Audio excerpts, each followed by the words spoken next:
So let's start our SSC 6 আজকে আমরা একটা গ্রামার টপিকস এর উপরে ক্লাস করি নেক্সট ক্লাস থেকে আবার আমরা বোর্ড কোশ্চেন করব হ্যাঁ গ্রামার টপিকস গুলো তো শেখা হচ্ছে না সো আজকে আমরা ট্যাগ কোশ্চেনের উপর একটা ওভারভিউ দিতে চাচ্ছিলাম সো একটু মনোযোগ দিলে ট্যাগ কোশ্চেন নিয়ে আর কোনো প্রবলেম হবে না আই থিংক সব সময় পাস পাওয়া পসিবল ওকে স্যার মিহা এখন আসতে পারে নাই মিহা আসছে তো স্যার আসছি বলেন হ্যাঁ এখন আসছে সো ট্যাগ কোশ্চেন করতে হলে আপনাকে প্রথমত যে কাজটা করতে হবে সেটা হলো খুবই সহজ এবং সিম্পল আপনার কোশ্চেনে যেভাবে যেই সেন্টেন্সটা দেয়া আছে আপনাকে ঠিক ওইভাবেই লিখতে হবে নো চেঞ্জ তারপরে সেন্টেন্সের শেষে একটা কমা দেয়া থাকে আপনাকে অবশ্যই এবং অবশ্যই ওই কমাটাও দিতে হবে ঠিক আছে এরপরে আপনাকে সেন্টেন্সের মধ্যে যেই মেইন ভার্ব থাক অথবা অক্সিলারি ভার্ব থাক সেই অনুযায়ী আপনাকে অক্সিলারি ভার্ব ব্যবহার করতে হবে সেন্টেন্সটা যদি অ্যাফার্মেটিভ হয় তাহলে আপনাকে সেই অক্সিলারি ভার্বের সাথে সংক্ষেপে N apostrophe T that means not use করতে হবে আর যদি সেন্টেন্সটা নাবোধক না হয় নেগেটিভ না হয় সেই ক্ষেত্রে আপনাকে কি বললাম যদি নেগেটিভ না হয় তাহলে নট দিতে হবে আর নেগেটিভ হলে নট দিতে হবে না এরপরে অবশ্যই সাবজেক্ট থাকবে এই সাবজেক্ট অনুযায়ী আপনাকে প্রোনাউন বসাতে হবে ওকে তারপরে যেটা বলতে হবে সেটা হলো এতটুকু লিখলে আপনি পাবেন 0 যদি না আপনি ট্যাগ কোশ্চেন করার শেষে কোশ্চেন মার্ক দেন এবং কোশ্চেন মার্ক দেওয়ার পরে যতটুকু আপনার অ্যানসার তার নিচে সুন্দর করে একখানা দাগ দিয়ে দেবেন সো এই 1 2 3 4 5টা কথা অবশ্যই মনে থাকবে প্রথমে আমরা সেন্টেন্সটি তুলবো কমা দিতে একদম ভুলবো না নিজের নাম ভুলে যাব মগার কমা দিতে ভুলবো না অক্সিলারি ভার্ব না লিখলে আপনি ব্যাকগ্রাউন্ড মিউজিক বন্ধ করেন আপনি ব্যাকগ্রাউন্ড মিউজিক বন্ধ করেন কোনটা বেশি শব্দ মানে শোনা যাচ্ছে আমার কথা নাকি মিউজিক স্যার দুইটাই আপনার ভয়েস ভয়ঙ্কর লাগতেছে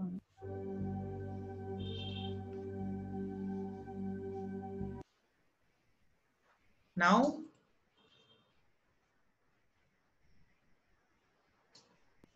ওকে তাহলে যেটা বলছিলাম যে সেন্টেন্সটা তুলতে হবে একটা কমা দিতে হবে অক্সিলারি ভার্ব বসাতে হবে সেন্টেন্সটি অ্যাফার্মেটিভ হলে সংক্ষেপে নট বসাবেন সেন্টেন্সটি নেগেটিভ হলে নট বসাতে হবে না তারপরে সাবজেক্ট অনুযায়ী প্রোনাউন ব্যবহার করবেন ইন্টারজেকশন সাইন দেবেন অ্যানসার টুকুর নিচে দাগ দিয়ে দেবেন ভার্ব গুলো অবশ্যই জানা আছে তারপর আমাকে মুখস্থ বলতে হবে 24 ভার্ব আছে am is আর was are আর নেগেটিভ হলে am not যদি am not থাকে সেটাকে আমরা aren't অথবা ain't লিখতে পারি do did does have has had আর নেগেটিভ যদি কখনো ve থাকে তাহলে এটা haven't বুঝাবে have বুঝাবে অ্যাফার্মেটিভ হলে নেগেটিভ বসাবেন then must out there need to used to can could may might shall should will would আর যদি নেগেটিভ ফর্ম ইউজ করেন তাহলে can থাকলে can't will থাকলে একটু চেঞ্জ আসে won't shall থাকলে shan't এছাড়া বাকিগুলো যেভাবে আছে এর সাথে জাস্ট নট বসালেই হবে কিছু শব্দ যেগুলো দেখতে আসলে বোঝা যায় না যে এই শব্দগুলো নেগেটিভ শব্দ কিন্তু এই শব্দগুলো নেগেটিভ তো এমন কিছু শব্দ আছে যে শব্দগুলো একদম টানা মুখস্থ থাকতে হবে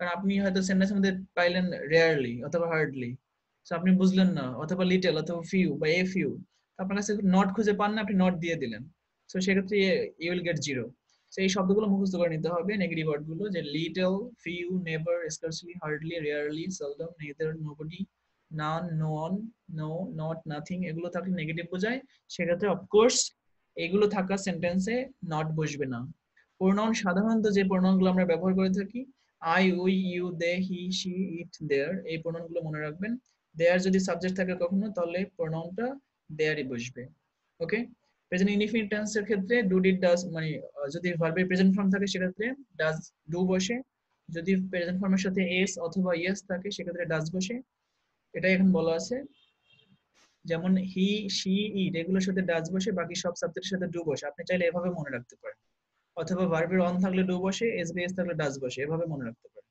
ওকে আর পাস্ট ইনডিফিনিটের ক্ষেত্রে আই মিন যদি ভার্বের পাস্ট ফর্ম থাকে সেক্ষেত্রে ডিড বসে ওকে ইম্পারেটিভ সেন্টেন্সটা মনে রাখবেন কারণ ইম্পারেটিভ সেন্টেন্স থেকে সব সময় ট্যাগ কোশ্চেন থাকে সো ইম্পারেটিভ সেন্টেন্স যদি থাকে মূল ভার্ব যুক্ত ইম্পারেটিভ সেন্টেন্সের ক্ষেত্রে ট্যাগ কোশ্চেন আপনি উইল ইউ বসাবেন ক্যান ইউ বসাতে পারেন বাট উইল ইউটা বেস্ট যদি ডু নট অথবা নেভার থাকে সেক্ষেত্রে অফকোর্স উইল ইউ বসাবেন okay do not make a noise অথবা ডু নট থাকলে উইল ইউ সহজ কথা লেট এর পরে যদি ব্যক্তিবাচক অবজেক্ট থাকে কখনো, যেমন লেট মি, লেট রহিম, লেট করিম, ওকে, লেট মিহা, লেট প্রিয়াঙ্কা, এরকম যদি থাকে সেক্ষেত্রে উইলিও বসাবেন, কিন্তু এছাড়া যদি প্রস্তাব বোঝায় লেট আস অথবা লেটস, সেক্ষেত্রে অফকোর্স এবং অফকোর্স এবং অফকোর্স শ্যালই বসাবেন, মুখস্থ কথা।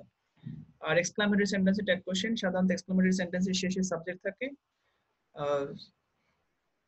এবং যেমন watch an excellent idea it is, এখানে ইট ইজ আছে, সো এই ইট ইজ অনুযায়ী আপনি এখানে লিখবেন, ইজ আছে, আগে ইজ অনুযায়ী ভার্ব নিলেন, দেন সাবজেক্ট লিখলেন, নট নাই তাই নট দিলেন, ওকে। তারপরে সাবজেক্টে ভার্ব না থাকলে এখানে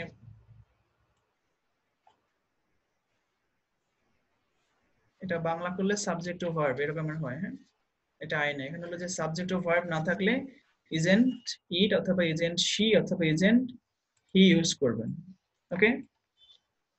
যেমন হাউ ওয়াট, এই সেন্টেন্সটা একটু দেখেন, এই সেন্টেন্সটা যদি এরকমের থাকে তো আপনি এখানে কোনো ভার্বই খুঁজে পাচ্ছেন না, তো সেক্ষেত্রে আপনি ইজেন্ট ইট লিখবেন, ঠিক আছে, সাবজেক্টও নেই ভার্বও নেই, ওকে। এরকম যদি থাকে বা এরকম এই অর্থাৎ যেগুলো আপনি কোনো অপশন খুঁজে পাচ্ছেন না যে আপনি এখানে কি বসাবেন, সেক্ষেত্রে আপনি এজেন্ট ইট বসাতে পারেন, বা যদি ব্যক্তি বুঝে সেক্ষেত্রে এজেন্ট হি অথবা শি। তারপর যদি good morning, good evening, afternoon, night, happy birthday, new year, Eid Mubarak, thank you, congratulation, welcome, এগুলো থাকে, সেক্ষেত্রে আপনি এই কথাগুলো সাধারণত আমরা অন্য কাউকে বলি অথবা আমি অন্য কাউকে বলি, তো সেক্ষেত্রে ডোন্ট আই অথবা ডোন্ট উই ইউজ করবেন। এটা সাবজেক্ট বলে দিবে যে আপনি কি একজন হয়ে অন্য সবাইকে বলছেন, নাকি আপনি একা, মানে একা বলছেন, নাকি আপনার অনেকজন মিলে অন্য কাউকে বলছেন। যেমন আপনি বার্থডে উইশ করলে হয়তো বা অনেকে মিলে অন্য কাউকে করতে পারেন, একজনকে করেন, তো সেক্ষেত্রে ডোন্ট উই ইউজ করতে পারেন। বাট যদি আপনি কাউকে বলেন যে থ্যাংক ইউ বা এরকমের যদি হয়, গুড মর্নিং, গুড ইভিনিং, তো এক্ষেত্রে আপনি একজন, আপনি অন্য কাউকে বলছেন, সো এখানে অফকোর্স ডোন্ট আই বসাবেন, ওকে। যদি দেয়ার ইজ দ্বারা কোনো সেন্টেন্স শুরু হয় সেক্ষেত্রে অবশ্যই ইজ দেয়ার এনি বসাতে পারেন, ঠিক আছে। প্রোনাউন করার নিয়ম, যদি সাবজেক্ট ব্যক্তিবাচক সিঙ্গুলার হয় সেক্ষেত্রে হি অর শি, কারণ ব্যক্তি যদি বোঝায়। যদি সাবজেক্ট সিঙ্গুলার হবে কিন্তু বস্তু হতে পারে, প্রাণী হতে পারে, পদার্থ হতে পারে, সেক্ষেত্রে ইট বসবে। যদি সাবজেক্ট বস্তু, প্রাণী, পদার্থ হওয়া সত্ত্বেও প্লুরাল বসে সেক্ষেত্রে দে বসবে, মনে থাকবে।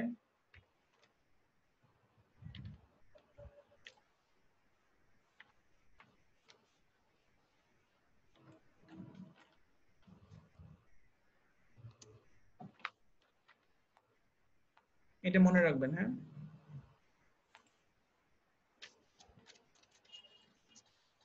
যেমন যদি রিভার থাকে, রিভার থাকলে কি বসাই আমরা, ইট বসাবো।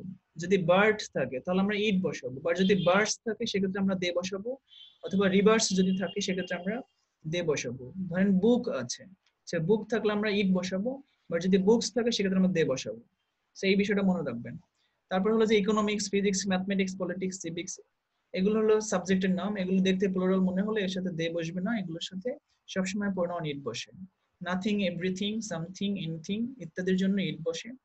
Every, everyone, everybody, some, someone, somebody, anyone, anybody, no, no one, none, nobody ইত্যাদির জন্য দে বসে। তবে এখানে কিছু শব্দ আছে যেমন নো, নোওয়ান, নান, নোবডি, এগুলো থাকলে নেগেটিভ বোঝায়। All of us, none of us, some of us, neither of us, এগুলো থাকলে উই বসবে। All of you, none of you, some of you, neither of you থাকলে ইউ বসবে। All of them এরকম যদি থাকে, নেইদার অফ দেম, সেক্ষেত্রে they বসবে, ওকে। ওয়ান অথবা ওয়ান অফ দা অথবা is of the, some of the, এগুলো যদি থাকে তাহলে এর জন্য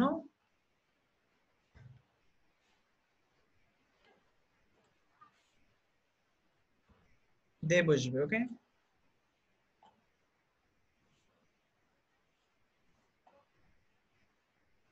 হু কেয়ারস, ডু দে, ঠিক আছে। এখানে ছিল যে হু এর জন্য, দেন অ্যাডজেক্টিভের পূর্বে দা বসে প্লুরাল নাউন হয়, এজন্য দে বসবে, মনে থাকবে। ধরেন একটা অ্যাডজেক্টিভ আছে তার পূর্বে একটা দা আছে, সেক্ষেত্রে এটা প্লুরাল বোঝাবে, আর প্লুরাল বোঝালে দে বসবে, okay. As well as, along with, accompanied with ইত্যাদি থাকলে প্রথম সাবজেক্ট অনুযায়ী সবসময় প্রোনাউন বসবে। সেক্ষেত্রে প্রথম সাবজেক্ট যদি সিঙ্গুলার হয় তাহলে সিঙ্গুলার বসবে, আর যদি প্রথম সাবজেক্ট প্লুরাল হয় তাহলে প্লুরাল বসবে, ওকে। if, unless, as, since, though, although, when, who, which, still, until, that, so that ইত্যাদি যেই ক্লোজে থাকবে সেই অংশে বা সেই ক্লোজে ট্যাগ কোশ্চেন হবে, হবে না। ওকে, অন্য যে ক্লোজটা থাকবে সেই ক্লোজটা আপনি বা সেই অংশটার আপনি ট্যাগ কোশ্চেন করবেন, এই কথাটা মনে রাখবেন।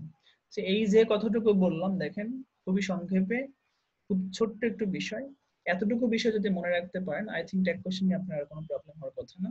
সো দেখুন কিছু এক্সাম্পল, খাতা কলম নেন, এই এক্সাম্পল গুলো করে দেন।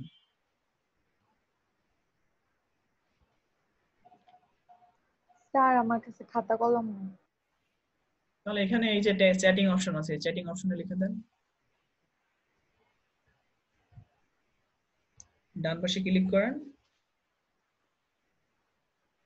এখানে লেখা আছে কোন চারটা? মোরে ক্লিক করেন, মোরে ক্লিক করলে দেখেন এখানে লেখা আছে চ্যাট। হ্যাঁ ওটা তো বুঝলাম, কোন চারটা করবো?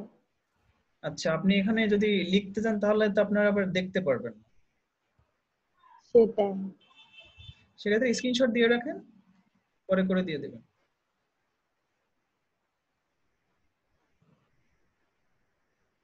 ঠিক আছে, কমপ্লিট।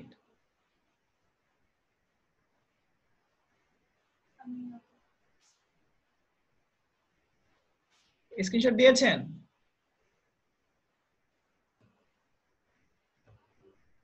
হ্যাঁ। গুড। এরপর দেখেন এখানে কিছু মিক্সড এক্সাম্পল দেওয়া আছে যেগুলোর অ্যানসার এখানে দেওয়া আছে। সেন্টেন্স গুলো দেখেন, বলছে but you don't really love her, সেখানে ডু ইউ, দিস, এখানে যদি কমা দিয়ে অ্যাপোস্ট্রোফি দিয়ে ডাবল এল থাকে ওর, তাহলে এখানে এই ডাবল এল দ্বারা কি বোঝায়? এখানে উইল বোঝায়। আর সেন্টেন্সটা যেহেতু অ্যাফার্মেটিভ সেটাকে নেগেটিভ করতে হবে, আর উইল নট এর নেগেটিভ কিভাবে হবে সেটা আমি উপরেই দেখিয়ে দিয়েছিলাম, সো ওন্ট হবে। আর দিস থাকলে ইট বসে, সো ওন্ট ইট। দেন আছে ও you think so, do you. Okay, তুমি কি এটা মনে করছো? ও ইউ, এখানে সাবজেক্ট আছে you, that's a you. Sorry sir আজকে ক্লাস করব না, আমি গেলাম। কেন? এমনি। তুমি ক্লাস করো।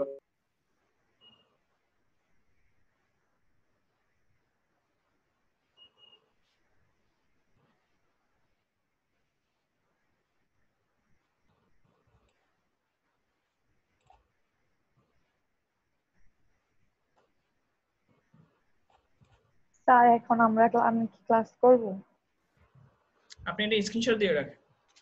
এটা না, এখানে অনেকগুলো বোর্ড কোশ্চেন দেওয়া আছে, বোর্ড কোশ্চেন গুলো একটু স্ক্রিনশট দিয়ে নেন। কোনগুলো? এই যে এখান থেকে মিস দিয়েছেন, তার আনসার। হ্যাঁ, এবং লাস্ট দেখাই তো যায় না। ফোনটাকে ল্যান্ডস্কেপ করে নেন। হ্যাঁ করছি। আরে আপনি আবার জুম করলেন কেন? কইছে আর নয় না। করছি। সো এতটুকু করবেন, হ্যাঁ। এখানে কি করব? অনেকগুলো ট্যাগ কোশ্চেন দেওয়া আছে বোর্ড কোশ্চেনের, লাস্ট ইয়ার গুলোতে যা আসছে। সো এই ট্যাগ কোশ্চেন গুলো করেন। সো এই টপিকসটাই আজকে শিখেন, হ্যাঁ। কোন টপিক? এই যে ট্যাগ কোশ্চেন, ঠিক আছে? আচ্ছা স্যার। গোসল করছেন, নামাজ পড়ছেন? না স্যার, রোজা রাখি নাই।